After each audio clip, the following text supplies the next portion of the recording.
কেন আপনারা অকাল হোলি খেলছেন আজকে? আপনারা কিছুক্ষণ আগেই দেখেছেন খবরে যে মাননীয় মুখ্যমন্ত্রী মমতা বন্দ্যোপাধ্যায় বাংলার বাজেটে আজকে লক্ষ্মীবার, আজকে বৃহস্পতিবার, আমরা মহিলারা লক্ষ্মীবার বলে মানি, লক্ষ্মীবারে বাংলার মহিলাদের লক্ষ্মীর ভাণ্ডার বৃদ্ধি করেছে।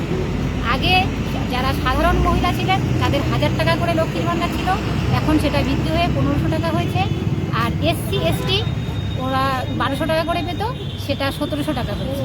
এই আনন্দে আজকে 14 নম্বর ওয়ার্ডের মহিলা তৃণমূল কংগ্রেসের পক্ষ থেকে আমরা আমাদের ওয়ার্ডে অকাল হোলি খেলছি এবং মিষ্টি মুখের আয়োজন করেছি। আমরা আজকে অনেক খুশি।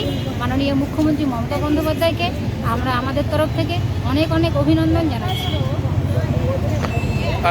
বিরোধীদের কি বলবেন?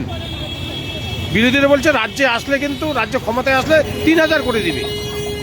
বিরোধীদের আশা সেটা তো পরের ব্যাপার, আসবে কিনা সেটা পরে বোঝা যাবে। যেই রাজ্যগুলোতে ওনারা ক্ষমতায় আছেন সেই রাজ্যগুলো তাকে 3000 টাকা করে দিয়ে দেখিয়ে দিন যে তারা 3000 টাকা দিচ্ছে। বাংলার কথাটা ওনাদের চিন্তাভাবনা না করলেও হবে, কারণ বাংলার চিন্তাভাবনার জন্য আমাদের মানব দরদি মাননীয় মুখ্যমন্ত্রী মমতা বন্দ্যোপাধ্যায় আছে, তার বিকল্প কেউ হয়। তাই বিরোধীদের জন্য একটা কথাই বলবো, ওনারা যেই রাজ্যগুলোতে ক্ষমতায় আছে সেই সাধারণ মানুষের পাশে তারা 3000 টাকা করে আগে দিন, তারপরে বাংলার কথা ভাববে। আপনার নাম কি পদে রয়েছে? আমি রুমা দত্ত, 14 নম্বর ওয়ার্ডের মহিলা তৃণমূল কংগ্রেস।